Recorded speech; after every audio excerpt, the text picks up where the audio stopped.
Hello friends, this is Santosh sir from SK tutorial. कल modals के part 1 में हम लोग थे और आज हम लोग मॉडल्स के पार्ट 2 की बात करेंगे। मॉडल्स के पार्ट 2 की बात करेंगे और फिर से कुछ मॉडल की को हम लोग यहां देखने की कोशिश करेंगे। देखिए, आज सबसे पहले एक मॉडल को लेते हैं कुड। कुड के विषय में जो सबसे बड़ी प्रॉब्लम है वो लोग ये सोचते हैं कि कुड जो है कैन का पास्ट है। आप सबसे पहले आज इस कॉन्सेप्ट को क्लियर करें कि कोई भी इस बात को समझें कि कैन का पास्ट कुड नहीं है। क्यों पास्ट नहीं है? तो एक रूल है, वो कहता है auxiliaries do not have any form। Auxiliary का कोई भी फॉर्म नहीं होता है। ठीक है, ऑक्सिलियरी का कोई भी फॉर्म नहीं होता, इस बात को आप समझ जाइए। अब जब फॉर्म ही नहीं होता है तो फिर कैन का पास्ट कुड कैसे हो सकता है? तो कुड है क्या? तो कुड जो है वो क्या है? Past equivalent of can. अब देखिए, इसी रूल में कुड का पहला यूज छिपा हुआ है। क्या है पहला यूज? तो पहला यूज समझिए। पहला यूज कहता है whenever we need to use the past form of can. जब कभी हमें कैन के पास्ट फॉर्म को यूज करने की आवश्यकता हो, वी यूज कुड। हम कुड का यूज करते हैं as it is past equivalent of can. तो चूंकि कैन का ये पास्ट इक्विवेलेंट है कुड, इसलिए हम इसका यूज करेंगे। चलिए आपको एक नरेशन का रूल याद दिलाते हैं। नरेशन का रूल कहता है कि अगर रिपोर्टिंग भर पास्ट में हो तो रिपोर्टेड स्पीच भी पास्ट में होगा। जो लोग नरेशन बनाते होंगे वो इस रूल को अच्छी तरह जानते होंगे कि अगर रिपोर्टिंग भर पास्ट में है तो रिपोर्टेड स्पीच भी पास्ट में ही होगा। अब सपोज करिए कि एक सेंटेंस आ गया, he said I can solve this sum. अब इस चीज पे आइए। अब ये रिपोर्टिंग वर्ब है और ये किस में है? पास्ट में। और यहां किसका यूज है? कैन का। तो अब गौर करिए कि जब कैन का पास्ट होता नहीं है तो हम क्या करेंगे? तो ऐसी परिस्थिति में यह कहा जाता है कि पास्ट इक्विवेलेंट कुड है तो उसका यूज करेंगे। ये मजबूरी में यूज करना है। तो क्या बन जाएगा? ही सेड को सेड में भी रख सकते हैं। दैट ही कैन का क्या कर देंगे? कुड सॉल्व दिस का क्या हो जाएगा? That sum. ये दिस का डैट वगैरह होता है, ये जो चेंज होता है नरेशन के वीडियोस को जब हम लोग बनाएंगे तो उसमें आप देखेंगे। ठीक है, तो ये पहला यूज है कि पास्ट इक्विवेलेंट की तरह। दूसरे यूज में हम आ जाएं तो दूसरे यूज में कहता है could is used for showing past ability. Could का यूज भूतकाल की योग्यता या कैपेसिटी को दिखाने के लिए होता है। भूतकाल मतलब ऐसी क्षमता या योग्यता जो कल थी लेकिन आज नहीं है, हम उसको आसानी से इससे दिखा सकते हैं। कैसे? जैसे हम ये कह दें when I was young I could swim across the river। जब मैं यंग था तो मैं नदी के इस पार से उस पार तैर सकता था। आप सेंटेंस को देखिए कि जब मैं यंग था, अभी की बात नहीं है, जब यंग था तब। तो अगर पास्ट की एबिलिटी दिखानी है तो इसका यूज कर सकते हैं।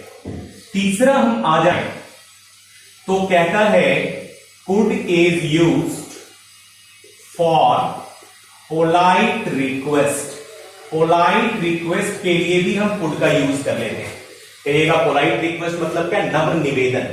जैसे हम कहते हैं could I borrow your book, borrow your book, क्या मैं आपकी किताब ले सकता हूं? ये नम्रता के साथ ही कहा गया निवेदन है, तो आराम से इसमें आप यूज कर सकते हैं। इसके अलावा अगर हम देखना चाहें तो एक और यूज आपको मैं बता देता हूं, चौथा, वो है could is used for showing possibility. Could का यूज पॉसिबिलिटी दिखलाने के लिए होता है, संभावना। कल ही आपको ग्राफ बतलाया था कि सबसे कम संभावना कैन की होती है, उससे ज्यादा मे की। देखिए, मे के बराबर ही कुड की भी संभावना है, उतनी ही माइट की भी संभावना है, मतलब 20 to 25%। ये तो 0% की कैटेगरी में नेगेटिव पॉसिबिलिटी है। इससे ज्यादा आएंगे तो आउट टू के बराबर ही शुड है, और सबसे ज्यादा पॉसिबिलिटी मस्ट की है। तो आप देखिए कि जितनी पॉसिबिलिटी में दिखाता है उतनी ही पॉसिबिलिटी में कुड का भी यूज कर सकते हैं। जैसे ही कुड बी देयर, वह वहां हो सकता है, सपोज दैट होने के चांसेस ज्यादा हो तो हम इसका यूज कर सकते हैं। अब कुड में मतलब क्या? चार मैंने आपको बता दिया। एक पास्ट इक्विवेलेंट ऑफ कैन का यूज हो जाएगा, दूसरा पास्ट एबिलिटी के लिए यूज हो जाएगा, तीसरा पोलाइट रिक्वेस्ट के लिए यूज हो जाएगा, और चौथा पॉसिबिलिटी जो कि मे के बराबर है उसके लिए यूज हो जाएगा। अब आते हैं, हम देखते हैं माइट। कुड के बाद अगला हम लोग जो लेने जा रहे हैं मॉडल, वो माइट। माइट पे भी ध्यान दीजिएगा क्योंकि माइट भी काफी ज्यादा परेशान करती है स्टूडेंट्स को। तो आज अगला मॉडल हम लोगों का माइट होगा, और माइट के बारे में समझिए। सबसे पहला तो इसी तरीके से इसको भी समझिए। Whenever we need to use the past form of, यहां मे कर दीजिए। जब मे के पास्ट फॉर्म को हमें यूज करना हो तो हम किसका यूज करेंगे? माइट का यूज करेंगे। क्यों? क्योंकि आपको अभी भी बताया है कि ऑक्सिलरी का कोई पास्ट फॉर्म नहीं होता। क्योंकि हमें पास्ट का यूज कभी कभी करना पड़ता है और मजबूरी है, तो पास्ट इक्विवेलेंट, चूंकि मे का माइट पास्ट के समान लगता है, इसलिए आप उसका यूज कर सकते हैं। जैसे रिपोर्टिंग वर्ब अगर पास्ट में है तो रिपोर्टेड स्पीच भी पास्ट में होगा, अभी अभी आपको समझाया था। जैसे he said may you get A job. चलिए, अच्छी बात है। अब इस सेंटेंस में कैसे बनाएंगे?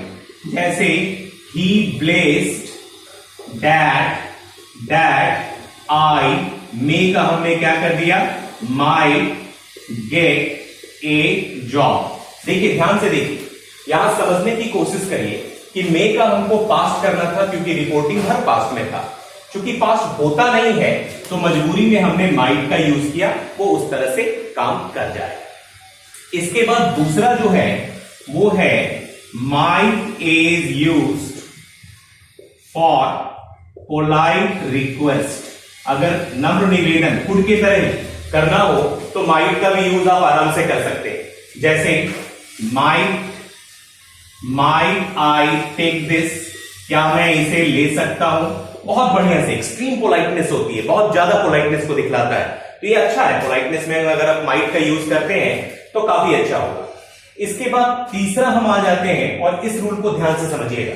एक याद होगा, पिछले वीडियो में हम लोगों ने आपको बताया था कि अगर पर्पस दिखाना है प्रेजेंट एक्शन का तो हम वहां पर मे का यूज करेंगे, लेकिन अगर एक्शन पास्ट हो तो मैंने उस कल के वीडियो में, नेक्स्ट जो वीडियो थी पार्ट 1, उसमें मैंने आपको इस बात को कहा था कि एक्शन जरूर देखिएगा, और अगर एक्शन पास्ट का है तो ऐसी स्थिति में पास्ट के एक्शन में कभी भी मे का यूज मत करिएगा।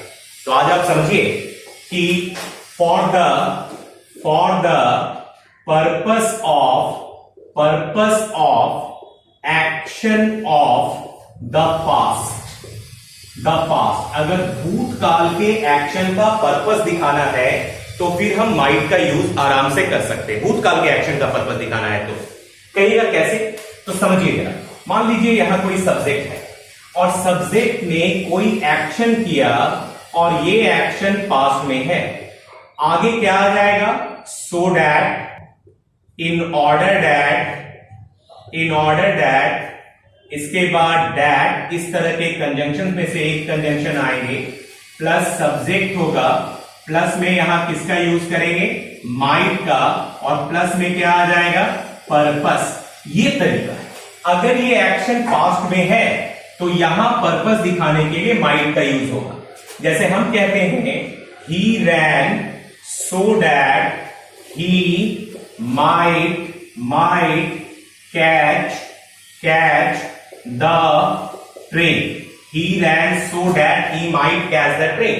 अब ये रैन था तो हमने यहां माइट लगाया, वह इसलिए दौड़ा कि ट्रेन पकड़ सके। अगर सोच के देखिए, ये रैन की जगह रन्स होता तो यहां माइट की जगह मे का यूज कर देते। इस टेंस को पकड़ने की कोशिश करिए। पूरी इंग्लिश जो है वो टेंस और वर्ब के आसपास ही घूमते रहती है। अगर टेंस, वर्ब और सब्जेक्ट को ध्यान नहीं दिया तो फिर इंग्लिश समझना बहुत मुश्किल हो जाता है। तो टेंस को देखने की कोशिश करिएगा। ये पास्ट है तो आगे माइट की जगह पर में मे का प्रयोग हो। इसके बाद हम आगे बढ़ेंगे तो एक यूज और इसमें आपको देखना चाहिए, चौथा यूज, जो कि ये कहता है कि might is used for showing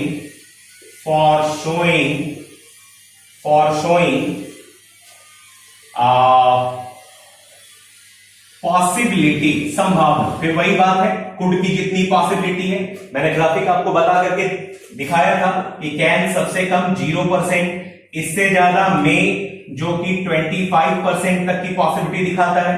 इसी के बराबर आप कुड को भी लीजिए और माइट को भी लीजिए, और इससे ज्यादा आउट टू के ही बराबर शुड भी है, जो 40 से 50% की पॉसिबिलिटी दिखा सकता है, और सबसे ज्यादा मस्ट है जो 90% और एबव की पॉसिबिलिटी दिखाता है। 90% के बाद हम लोग इसलिए नहीं निकालते क्योंकि जब 90% की पॉसिबिलिटी हो गई उसके आगे तो सर्टेनिटी हो जाएगी, पॉसिबिलिटी, संभावना तो रहेगी नहीं, तो आराम से आप बना सकते हैं। तो मे यहां पर में है 25% में, उतनी ही पॉसिबिलिटी कुड की है, उतनी ही पॉसिबिलिटी माइट की है। जैसे हम ये कह दें he might win the race, तो हम ये आसानी से लिख सकते हैं। तो आप, मुझे लगता है कि आपको कुड और माइट क्लियर हो गया होगा। आप एक काम करेंगे कि वीडियोस को देखें और उसके साथ साथ वीडियोस को नोट डाउन भी करें, थोड़ा पॉज करके। ऑनलाइन में ये सिस्टम आ जाता है, और पॉज करके करें, ठीक है, जिससे कि आप नोट डाउन करते चलें ताकि आपको बाद में भी ये समझने में आए। हम लोग पूरा ग्रामर इस सीरीज में देखेंगे, पूरी ग्रामर, जो एकेडमिक के लिए भी बेनिफिट होगा और कॉम्पिटिटिव के लिए तो फार बेटर, बहुत बेनिफिशियल होगा। साथ में हम लोग मॉडल्स के क्वेश्चंस पे भी बात करेंगे, ठीक है।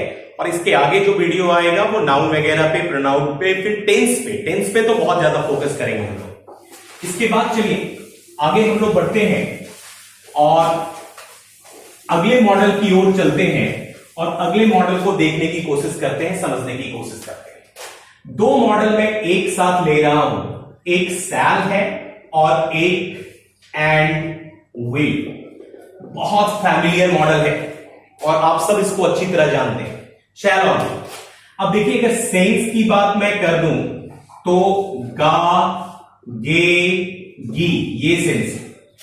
यूज की बात करूं तो मैं एक आसानी से आपको एक टेबल में इसको ट्रिक से आपको समझाने की कोशिश करता हूं। चलिए, एक ट्रिक से मैं आपको इसको समझाने की कोशिश करता हूं। शैल और विल को यहां हमने रख लिया, शैल को यहां हमने रख लिया, विल को। अब देखिए, यहां हमने रख लिया ये फर्स्ट पर्सन, आपको पता है फर्स्ट पर्सन कौन है, आई है, वी है, और यहां हमने रख लिया second person plus third person, मतलब यू भी आ गया, ही भी आ गया, सी भी आ गया, नेम भी आ गया, एक्सेट्रा, वो सारे हो गए थर्ड पर्सन। अब शैल का यूज जो है फर्स्ट पर्सन के साथ सिंपल फ्यूचरिटी, सिंपल फ्यूचरिटी के लिए होगा, मतलब सामान्य भविष्य। सामान्य भविष्य, सामान्य भविष्य क्या होता है? साधारण सी बात, सामान्य तरीके से भविष्य की बात करना। मैं खेलूंगा, आप क्या कहते हैं? I shall play. ठीक है, हम लोग पढ़ेंगे, हम क्या लिखेंगे? We shall read. ये सामान्य भविष्य की बात हो गई। ठीक है, विल का यूज सेकेंड और थर्ड पर्सन के साथ सिंपल फ्यूचरिटी के लिए होगा, मतलब सामान्य भविष्य के लिए होगा। जैसे वह खेलेगा तो ही विल प्ले, जैसे वह गाएगी तो सी विल सिंग। ये सिंपल फ्यूचरिटी। अच्छा, शैल का यूज सेकेंड और थर्ड पर्सन के लिए भी हो सकता है अगर वाक्य में एक थ्रेट हो। थ्रेट हो मतलब क्या? कोई धमकी दी जा रही है, किसी को डराया जा रहा है, तो आप शैल और विल के साथ शैल का यूज सेकेंड और थर्ड पर्सन के साथ कर सकते हैं। यदि कोई प्रॉमिस हो, आप आराम से कर सकते हैं। यदि कोई डिटर्मिनेशन हो, डिटर्मिनेशन मतलब निश्चय, अगर निश्चय है तो भी शैल का यूज सेकेंड और थर्ड पर्सन के साथ होगा। अगर कोई बात डिफिनिट हो, मतलब निश्चित हो, तो भी सेकेंड और थर्ड पर्सन के साथ शैल का यूज होगा। जैसे आई, अच्छा सेकेंड थर्ड के साथ ही शैल बी अवॉर्डेड, उसे पुरस्कार दिया जाएगा। देखिए, ही के साथ शैल किया क्योंकि एक प्रकार का डिफिनिट दिखा रहा था, प्रॉमिस टाइप की कुछ चीजें दिखा रही थी। अच्छा, विल के साथ भी, विल का भी यूज फर्स्ट पर्सन के साथ हम विल का यूज कर सकते हैं। वैसे तो विल का यूज सिंपल फ्यूचरिटी में होता है, लेकिन फर्स्ट पर्सन के साथ हो सकता है। कब हो सकता है? सेम यही कंडीशन, मतलब कि अगर सेंटेंस थ्रेट दिखाए, अगर प्रॉमिस दिखाए, अगर डिटर्मिनेशन दिखाए, या फिर कोई चीज डिफिनिट हो। जैसे मैं कहता हूं कि मैं तुम्हें एक घड़ी दूंगा अगर तुम फर्स्ट आते, तो I will give U A watch if you come first. अगर तुम फर्स्ट आते हो तो मैं तुम्हें एक घड़ी दूंगा। ये क्या है? प्रॉमिस है। प्रॉमिस है तो आई फर्स्ट पर्सन है, उसके साथ किसका यूज कर रहे हैं? विल का यूज कर रहे हैं। तो बहुत सिंपल तरीके से आप समझ जाइए कि सिंपल फ्यूचरिटी में फर्स्ट पर्सन के साथ आई और वी के साथ शैल का, यू ही सी इट दे जो सेकंड थर्ड पर्सन है उसके साथ विल का। लेकिन अगर सेंटेंस में थ्रेट है, डिटर्मिनेशन है, डिफिनिट है, तो ऐसी स्थिति में हम उल्टा करेंगे, मतलब आई के साथ वी के साथ विल का, ठीक है, और he see it they person name के साथ शैल का। ये नियम उलट जाएगा। चलिए एक ट्रिक और सिखाता हूं आपको। देखिए, एक कहानी बनाते हैं, ठीक है, मैं और वे, मैं और हम लोग कर दीजिए, मैं और हम लोग शैल के साथ, शैल मान लीजिए कोई पर्सन का नाम है, शैल के साथ रहेंगे, वहीं तुम, वह तथा वे लोग विल के साथ, मान लीजिए विल एक विदेशी आदमी है, विल के साथ रहना। चलिए देखिए, पहला रूल सिंपल फ्यूचरिटी का खत्म हो गया। एक लाइन और लिख दिए, यदि कोई धमकी दे, वादा करे या कुछ निश्चित हो तो हम अपना साथी बदल लेंगे, मतलब मैं और हम लोगों के साथ में विल आ जाएगा और तुम, वह और वे लोग के साथ में शैल चला जाएगा। तो आराम से इतना याद कर लेने पर पूरा रूल याद हो जाता है। एक चीज और लास्ट में याद रखें कि अगर सेंटेंस में निवेदन हो, यदि कोई निवेदन हो, तब क्या करें भैया? तो हम सब विल के साथ ही रहेंगे, मतलब इस रूल को ऐसे समझिए कि रिक्वेस्ट की स्थिति में फर्स्ट पर्सन के साथ भी विल और सेकंड थर्ड पर्सन के साथ भी विल ही लगता है। बात समझ में आ गई? जैसे will you take a cup of tea with me, क्या आप मेरे साथ एक कप चाय लेना पसंद करेंगे? तो ये एक प्रकार का रिक्वेस्ट है और रिक्वेस्ट के साथ में हम आराम से विल का यूज करें किसी के साथ, फर्स्ट पर्सन हो, सेकंड हो या थर्ड हो। तो ये 4 मॉडल तक हम लोगों ने देखा। एक लास्ट मॉडल आज के वीडियो में हम लोग देख ले रहे हैं, उसके बाद जो है हम लोग नेक्स्ट वीडियो पार्ट 3 में देखेंगे। मैंने पहले भी आपको बताया कि 4 वीडियो हम लोग इस पर करेंगे, ठीक है।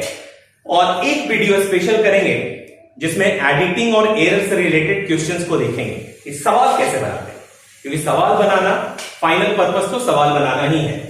अब यहां पर मैं ध्यान देकर के देखिए, एक वीडियो करिए, लास्ट वाला हम लोग करने जा रहे हैं आउट टू।